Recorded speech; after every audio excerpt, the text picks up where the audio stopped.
大家好啊 ，Natalie， 歡迎嚟到頻道。唔知大家會唔會中意食荔枝嘅呢？我就好中意啦。所以睇到領話呢個荔枝一日團只需要49蚊呢，我就即刻去報咗名。早晨啊，大家好啊，我係 Natalie， 歡迎嚟到頻道。今日係6月17號星期2，我就嚟咗福田口岸。今日參加咗領話嘅1天荔枝團，但係天氣不似預期，落緊大雨，但係唔知會點啦。咁呢個團呢，就係9點鐘喺福田口岸集合，8點鐘喺深圳灣嘅，而家就未見到人啊！我係100號旗仔，而家要等返領話嗰個旗仔嗰個導遊啦。集合點係2號門，但係而家大概係8點9到，唔係咯，未到9點啊，所以未見到人，要等一等。11號門等啊，所以見唔到人，而家過去。因落雨關係呢，就個團都算晒嚟呢邊等啦。100號車未見有啊，哇！領話都好多期喎，而家暫時都有8架，我未100號都未到啊，咁一出好多車喎，領話都好多團啊。邊3終於到咗啦，100號車，終於要出發啦！終於呢個係跟我哋嘅車，今日係我哋架車，認住。唔知點解，真係我覺得首先第一下冇往年嘅豐收，冇往年嘅咁好食。我真係㗎，可能而家咧，你呢個禮拜選擇都叫啱㗎啦。如果前一個禮拜啊，我就係知啊，仲係清晰嘅，仲係唔知個零鐘啊，要2個零鐘啊，去到我哋一個景區，今日嘅過來食飯、摘荔枝，以及我哋嘅小貨車都喺嗰度坐㗎啦。咁啊就叫做咩景區咧？古龍石農莊啊！古龍石農莊去過未啊？喺博羅嗰邊啊？懷州博羅未去過啊？咁啦，我哋首先去到咧，唔好講嘢啦，去到12點零鐘㗎啦，要做乜嘢啊？搞大個肚先好嘛？去到先將個肚搞大先好冇？去到就先食飯，食完飯之後咧，佢有2揀1，佢有即係我哋贈送嘅，即係景區入面贈送嘅，坐小火車或者遊船。咁啊，坐小火車遊林城嗰啲咧，嗰個花田啊，景區啊就一圈咁樣嘅，咁啊5到8分鐘嘅啫咁樣嚇。咁如果你話小弟我唔想坐小火車，有2揀1，好咩咧？踩船仔啊，浪漫啲踩船仔啊！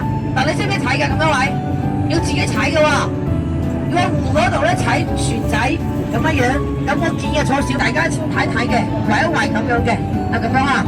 咁啊，都喺入面嗰度㗎啦，咁樣有啲動物仔、孔雀、雀仔、小羊仔、小豬仔咁樣嘅，俾大家圍一圍咁樣嘅嚇，係咪啱唔啱啊？景家莊有未講完，放心，你哋特登睇下展超係咪啊？係咪啊？展超個坐小火車摘荔枝都喺呢個古龍石嘅景區入面㗎啦，佢入面又有荔枝果園。又有景區，又有餐廳咁樣嘅啊！嚟一嚟呢個謝江服務區去洗手間，大家因為仲有成個幾鐘先去嗰個農莊嘅，佢話要去廁所。服務區有好多嘢食，啲小吃啊、生果可以俾補充下，有啲嘢飲啊咁樣。呢個主要俾大家嚟去下廁所咯，或者買啲嘢飲補充下，有啲麵包鋪都幾大呢個嘅新，有啲小賣部，有啲廁所放啲光架。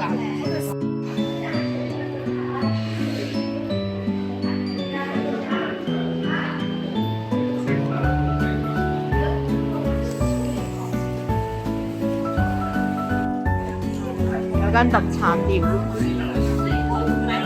呢度有間手信店啊！呢啲田友買得好開心喎，啲田友喺度買到乜嘢都好，咁呢度都有啊鞋牌，個個都買到唔捨得走添啊！呢個有車燒嘅嘢食啊！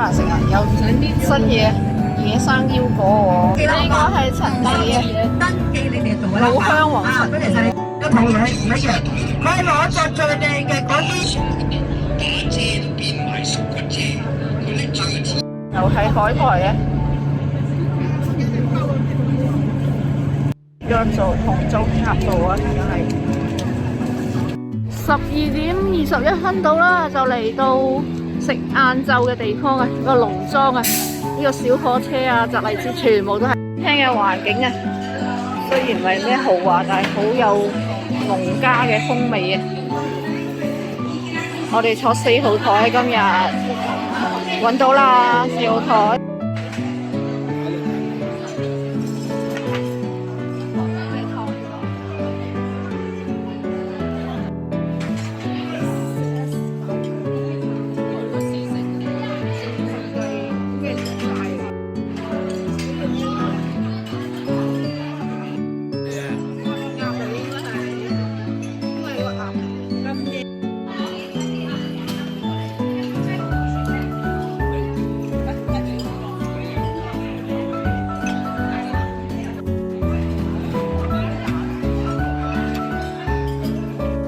餐廳一入嚟咧，就有一個巨型嘅餐牌啊！我發覺國內咧都係好興呢個咁嘅做法嘅，將各種小菜嘅圖片咧、價錢全部放晒出嚟，等大家一目了然。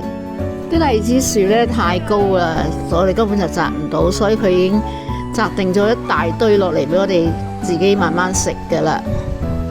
啲荔枝雖然青，但係都 OK 甜嘅喎，都唔錯。嗱，要指邊度？叫我指俾你。叫我指俾你喺邊度？你就講啊！有咁多話要摘嘅，啲荔枝都比較高。因為落雨關係咧，小火車冇開啊，咁為咗安全起見，大家都冇去再坐船啦。咁天雨關係咧，又冇小火車坐，冇船坐，咁唯有去食下午茶啦，糖水、綠豆沙同埋西瓜。有個土產店啊，可以行下，睇下有咩啱賣啦。不過都對我嚟講都可以好賣，有啲茶葉咁，有啲農家產品。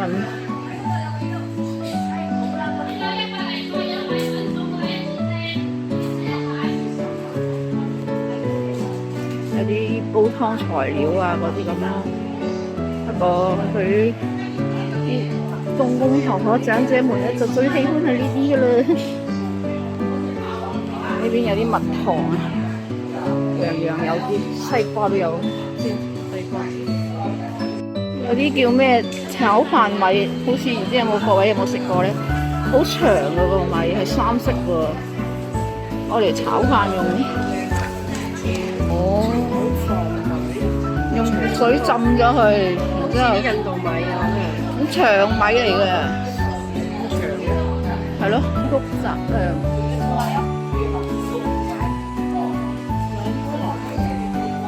紅葱頭靚咩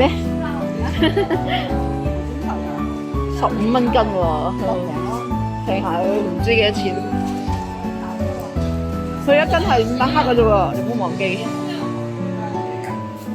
15蚊斤，有啲藥材嗰啲咯，好似佢嘅價錢都唔係特別平，好酷靈。我唔知貴唔貴嘅啲五指毛桃58蚊斤，牛大力啊15蚊，就有呢啲嘢咯，都係睇嘅多，買嘅就少啦。最後咧去完勁家莊就散團啦。嗱，呢個團好晏啦，7點半先返到福田口岸啊。今次係我第一次參加1天團啊，咁感覺都 OK 嘅。